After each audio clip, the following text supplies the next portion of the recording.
दूरदर्शन में मैं नाम नहीं लेना चाहता, ऐसे ऐसे कलाकार जो रोज बोलते हैं, रोज एंकरिंग करते हैं, 12-12 साल से आज भी प्रसार भारती में टेम्पररी है। टेम्पररी का मतलब यह है कि उनको 1 महीने की नोटिस में बाय बाय, और अगर टेम्पररी में अगर 1 महीने की नोटिस में बाय बाय करेगा तो उसका क्या प्रदर्शन होगा, उसका क्या उससे इन्वॉल्वमेंट होगा। एक लाइन अगर ड्राफ्ट में बढ़ जाती कि इनकी टेन्योर ऑफ सर्विस, अगर ये ट्रांसफर हो गए ब्रॉडकास्टिंग और उससे जाकर प्रसार भारती में आ गए, तो ये इनको परमानेंट होगा। इनकी सर्विस कंडीशन नहीं है, ना इनका ईपीएफ के बारे में है, ना इनके पेंशन के बारे में है, कुछ नहीं।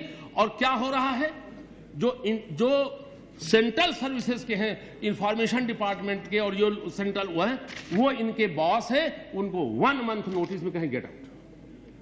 अगर ये है तो मैं बहुत विनम्रता से निवेदन करना चाहता हूं, प्रसार भारती की मंशा, जो सुप्रीम कोर्ट की मंशा थी, वो नहीं पूरी होती। इसके बारे में मैं आपसे इजाजत चाहूंगा कि आप मुझे एक चीज, इनके उद्देश्य, अगर किसी की प्रेजेंट देखना है तो थोड़ा इतिहास में आइए। इन्होंने ये कहा, मंत्री समूह 5 अक्टूबर 2007 को अपनी बैठक में ये सिफारिश की गई थी। पहले लाइन में ये एम्स एंड ऑब्जेक्ट है, क्यों बना, मैं उसको पढ़ रहा हूं, पैराग्राफ 3। इसमें यह लिखा कि चूंकि 3244/2002 की संख्या में 2 फरवरी 2007 को भारत में के उच्च न्यायालय ने फैसला दे दिया। क्या बना ये रूल। अब ये क्या कह रहे हैं, रूल देखिए, रूल कितना सुंदर बनाया है।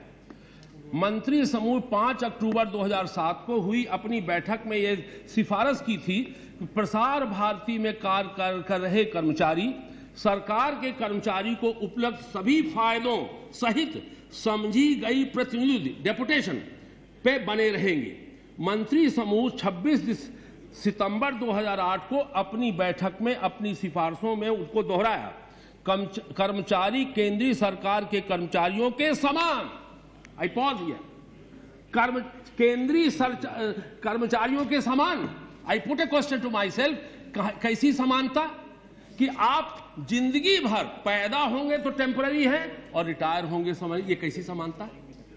एक सेक्शन अफसर सेंट्रल गवर्नमेंट का, he gets a permanency state में, और इनको जो रूल कर रहे हैं, जो कलाकारों के ऊपर हैं, उनको 100% सिक्योरिटी है। अब देखिए, उन समान सुविधाओं सहित कहां वो समान सुविधा है।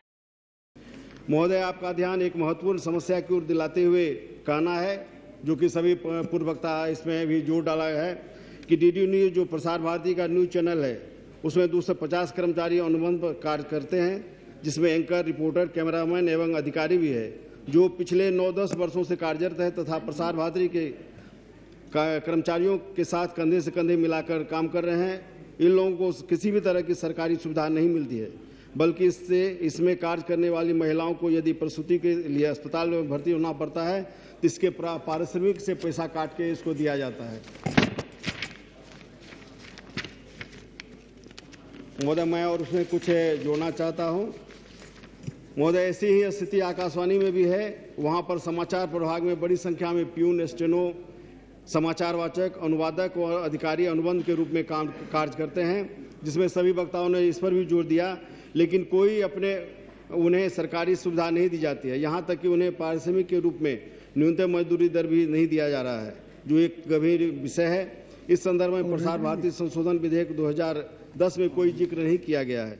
महोदय, विगत दिनों में डीडी न्यूज में कार्य कर रहे कर्मचारियों ने जब काली पट्टी बांधकर विरोध दर्ज कराया तो माननीय मंत्री जी ने आश्वासन दिया था कि आपके हितों की ध्यान में रखकर 15 दिनों के अंदर आप लोगों की सुविधाओं उपलब्ध करा दी जाएगी। परंतु इसके विपरीत मंत्री जी ने जो भी इसमें काली पट्टी बांधने वाले थे और जो भी काम करने वाले थे, इनको हटाकर नए कर्मचारी की भर्ती करने का मन बना लिया, जो आपत्तिजनक है।